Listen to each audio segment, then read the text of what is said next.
It's like a loot machine. All around town, people trying to get machine. Salut Jean-Michel.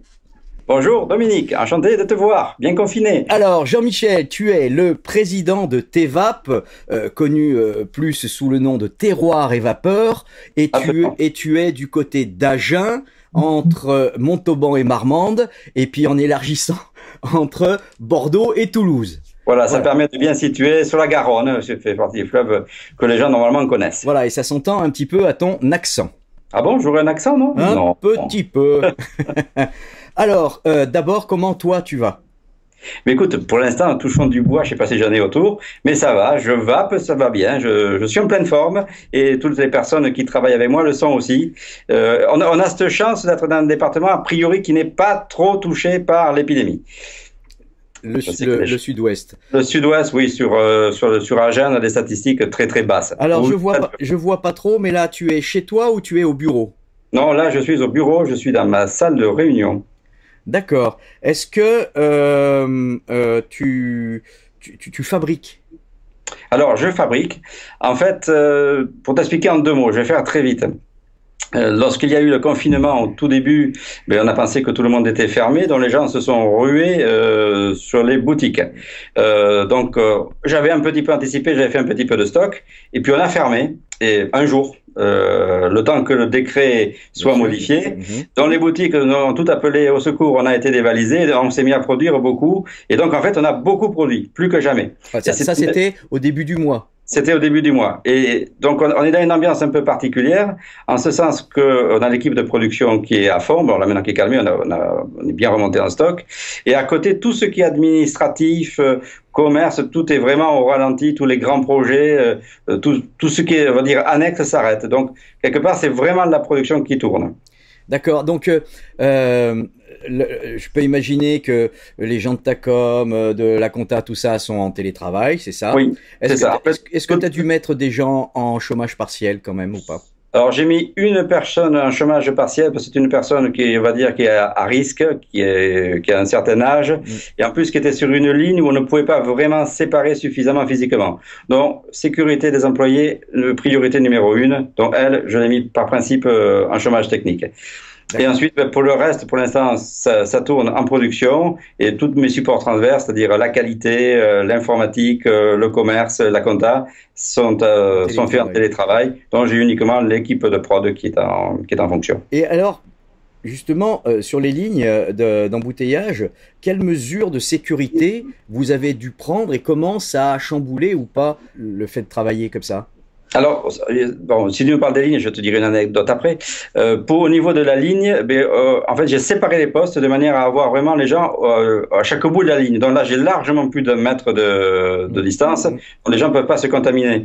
Ensuite, j'ai demandé à ce que les gens, alors ça c'est un peu paradoxal par rapport à certaines informations qu'on peut entendre, travaillent avec des gants, mais des gants utilisés de manière intelligente. C'est-à-dire quand ils sont sur poste, ils mettent des gants et dès qu'ils en sortent, ils les enlèvent et ils les changent. Donc en fait, on a une grosse consommation de gants, mais le gros intérêt, c'est qu'on ne trimballe pas des choses, on ne trimballe pas les microbes un petit peu partout. D'accord.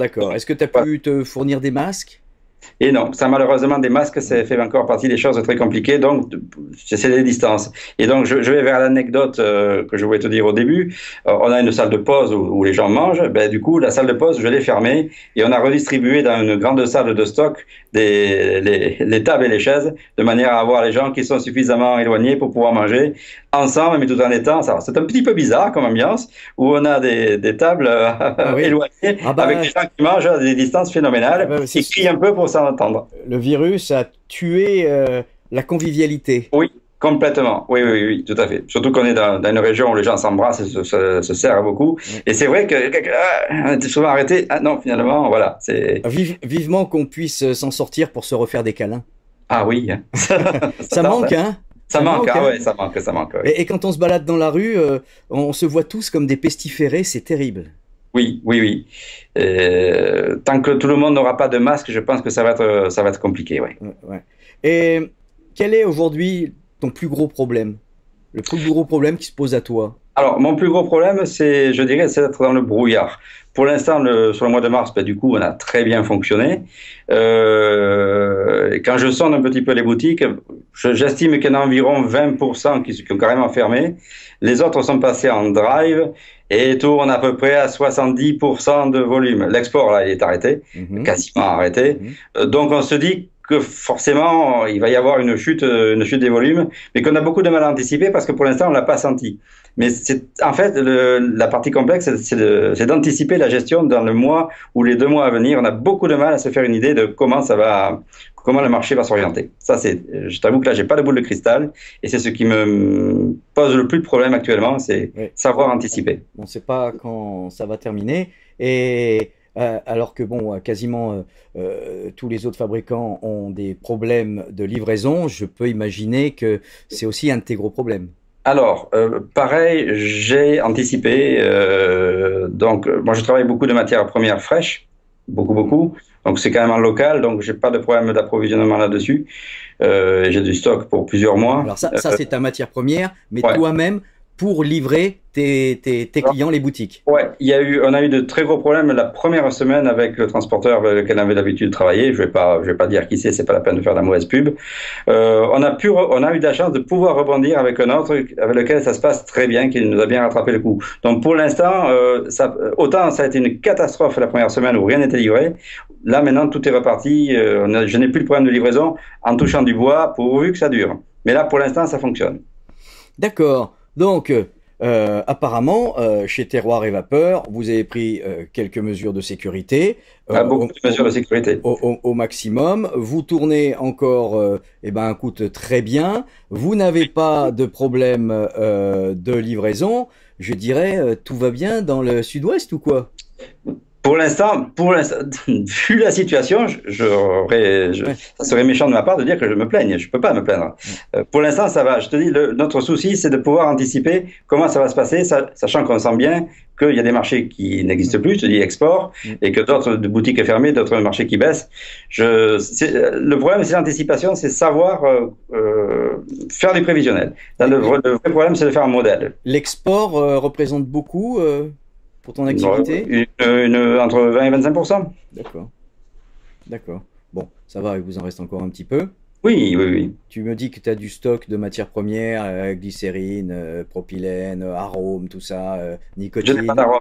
Nicotine. Et flacons? Et les flacons, pareil, on le fait, c'est assez en régional, donc du coup, ce n'est pas des flacons qui viennent d'autre bout de la planète. Donc pas de problème. Et pareil, comme je suis sur un marché annuel, j'ai de gros stocks de flacons, je ne devrais pas être embêté avec les flacons. Bon, tu me disais que tu n'avais pas de vision même à court terme, on va dire. Non. Comment t'imagines, une fois que tout sera terminé, la vape après tout ça?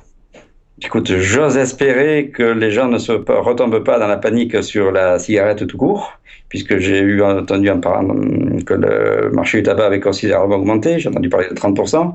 Donc on se demande si c'est des gens qui retombent dans la cigarette, et j'espère que quand ce confinement va sortir, les gens reprendront la cigarette électronique et reviendront sur ces produits. Il n'y a pas de raison, je pense qu'il y avait une bonne dynamique, il n'y a pas de raison. Mais je ne suis pas devin. Voilà, c'est ça. Bon, écoute, super, tout va bien pour Terroir et Vapeur, j'en suis content. Tout va bien au jour d'aujourd'hui. Et voilà. je continue de travailler à fond pour nos nouveaux produits, parce que quand on va sortir du confinement, j'espère bien qu'on va pouvoir sortir nos nouveaux produits. Bon, un petit message à tes clients. Mes clients, courage. Je sais que c'est pas évident de côtoyer autant de monde. C'est fait partie des métiers, on va dire, à risque. Surtout travailler en drive.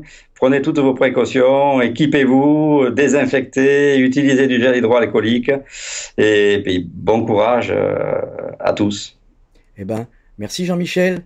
Je te dis à bientôt, peut-être en octobre, à Vapexpo Paris. J'espère bien. Alors, je te fais la bise avec le coude. Salut, ciao. Ciao. Going around town, trying to get machine.